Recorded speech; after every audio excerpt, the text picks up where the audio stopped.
প্রতিবেশীদের সাথে কিভাবে ব্যবহার করতে হয় এটাও তোমরা জানো না? আচ্ছা, তোমাদের কি এই শিক্ষা?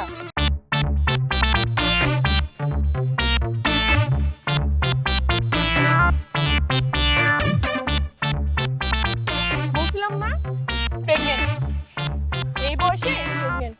না, আমার মনে হয় প্রেগনেন্ট না, ওনার পেটে এগুলো চর্বি, দেখতেছিস না পেটের ব্যায়াম করতেছে। আরে মগা, আমি মেয়ে মানুষ, আমি বুঝি না কোনটা চর্বি আর কোনটা প্রেগনেন্সি। আরে না, আমার বিশ্বাস হচ্ছে না, এটা পেটের চর্বি হবে। আচ্ছা যাই হোক, ওনাকে জিজ্ঞেস করি চলো। আচ্ছা আন্টি, এই যে আপনি কি প্রেগনেন্ট নাকি এটা হলো পেটের চর্বি? হ্যাঁ বাবা, আমি প্রেগনেন্ট, আমি মা হতে চলেছি। কি প্রেগনেন্ট, তাও এই বয়সে? আমি তোমারে বলছিলাম না যে প্রেগনেন্ট, আমার কথা মিল না। এই মহিলা আন্টি, আপনি এই বয়সে প্রেগনেন্ট হয়েছে, লজ্জা করে না? ছি।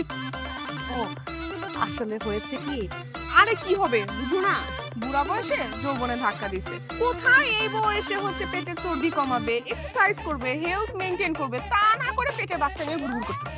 আন্টি মনে হয় একটু আবার ওই ফিল্মগুলো একটু বেশি বেশি দেখেন, তাই না? হা, না হইলে এই বয়সে কি আর কেউ প্রেগনেন্ট হয়? আন্টি এটা জীবন, কোনো ফিল্ম না যে ওই যে ফিল্মের লাইফের মতো এই বয়সে প্রেগনেন্ট হয়ে যাবেন। আর তাছাড়া একটা কথা আমার মাথায় আসে না, এই সোসাইটিতে আপনি কি করেন? সোসাইটি থেকে কিছু বলেন আপনারা? আশ্চর্য, আমি এই সোসাইটিতে নতুন এসেছি আর একজন বয়স্ক মহিলার সাথে কিভাবে কথা বলতে হয় তোমরা সেটাও জানো না। আর তোমাদের দুজনকে তো আমি চিনলাম না। ও আই সি, আমরাও তো এই সোসাইটিতেই থাকি, তার মানে আপনি এই সোসাইটিতে নতুন, আমাদের প্রতিবেশী। ও আচ্ছা, তোমরা আমার প্রতিবেশী আর প্রতিবেশীদের সাথে কিভাবে ব্যবহার করতে হয় এটাও তোমরা জানো না? আচ্ছা, তোমাদের কি এই শিক্ষা? কি, আপনার এত বড় সাহস, আপনি আমাদের শিক্ষা নিয়ে কথা বলতেছেন? আপনার নিজের শিক্ষা আপনি আগে দেখেন। এই বয়সে পেটে বাচ্চা নিয়ে ঘুরঘুর করতেছে, আবার আসছে শিক্ষা দেখাইতে। আমি এক্ষুনি সোসাইটির যেই সেক্রেটারি আছে তাকে ফোন দিয়ে বলবো আপনাকে যেন এই সোসাইটি থেকে ঘাট ধাক্কা দিয়ে বের করে দেওয়া হয়। কি হলো তোমার, হয়েছে বলে চলো। আরে স্যার, আরে আরিফ, এখানে রাসনাও দেখছি। স্যার আপনি এখানে হঠাৎ, আপনি এখানে কেন? ও, তোমাদের তো পরিচয় করা হয়নি। এ হচ্ছে সুমি, আমার ওয়াইফ। আর সুমি, এ হচ্ছে জারিফ, এ হচ্ছে রাসনা, ওরা হাজবেন্ডের ওয়াইফ। ওরা আমার অফিসে চাকরি করে। আর শোনো, তোমাদের তো একটা কথা বলা হয়নি, আমার স্ত্রী প্রেগনেন্ট। কিছুদিন পরে আমরা মা বাবা হব। বিয়ের 20 বছর পরে আমরা মা বাবা হতে যাচ্ছি। আল্লাহ আমাদের উপর রহম করেছেন। হ্যাঁ, কতবার আল্লাহর কাছে নামাজ পড়ে বলছি আল্লাহ যেন আমাদের একটা সন্তানের মুখ দেখায়। এত বছর পরে না, আল্লাহ আমার কথা শুনছে, আমাদের দুজনের কথা শুনছে। আল্লাহ আমাকে একটা বাচ্চার মুখ দেখাবে। তোমরা দোয়া করো আমার যেন আল্লাহ পাক একটা সুস্থ সন্তান দেয়। মানে উনি আপনার স্ত্রী? উনি আমার স্ত্রী, তাতে কি হয়েছে? কি ব্যাপার, তোমরা দুইজন এখন চুপ হয়ে গেলে? ওই যে কি যেন একটা বলতে চেয়েছিলে, বলো। না মানে আসলে ও আচ্ছা, তোমাদের বসের ওয়াইফ বলে এটা জেনে এখন তোমরা চুপ হয়ে গেছো কেন? আচ্ছা, কি হয়েছে বলো তো, আমাকে খুলে বলো।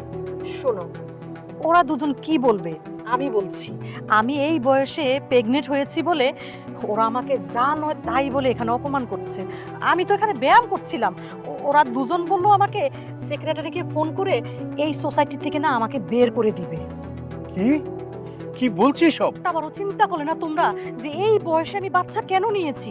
তোমার স্যার আর আমি 20টা বছর অপেক্ষা করেছি, কত ডাক্তার দেখিয়েছি, কত আল্লাহর দরবারে কান্না করেছি, কিন্তু 20 বছর পরে আল্লাহ পাক আমাদের কথা শুনেছে যে আল্লাহ আমাকে একটা বাচ্চা দিচ্ছে। তোমরা আমাকে যে অপমান করছো, আমি কিন্তু অনেক কষ্ট পেয়েছি। আচ্ছা, তুমি তো একটা মেয়ে, তুমি যখন শুনতে পাবে যে তুমি মা হতে পারবে না, এই কথাটা শুনলে তোমার কাছে কেমন লাগবে তুমি বলো? তোমরা কিন্তু এসব কিচ্ছু বুঝবে না, তোমরা তো আজকালকার ছেলে মেয়ে, তোমরা কি করে বুঝবে বলো? তোমরা তো শুধু চেনো টাকা আর টাকা। স্যার এবারের মতো আমাদের মাফ করে দেন, আসলে আমরা জানতাম না যে উনি আপনার ওয়াইফ, জানলে কখনোই এই কাজটা করতাম না, আমাদের ভুল হয়ে গেছে স্যার। কাইন্ডলি স্যার এই বিহেভিয়ারটার জন্য আমাদের চাকরিতে যেন কোনো ইমপ্যাক্ট না পড়ে স্যার। হ্যাঁ স্যার, স্যার ও ঠিকই বলছে স্যার, আমরা বুঝতে পারি নাই, আমরা অনেক কিছু বলে ফেলছি স্যার, আমরা তো জানতাম না স্যার, এবারের মতো আমাদের মাফ করে দিন প্লিজ। ক্ষমা চাওয়ার কোনো অধিকার তোমাদের নেই। হতে পারো তোমরা আমার এমপ্লয়ি, কিন্তু তোমরা আমার স্ত্রীর সাথে যে আচরণ করেছো এটা কোনো সভ্য লোক করতে পারে না। তাই তোমাদেরকে আমি অফিসে রাখবো না। এই আসো।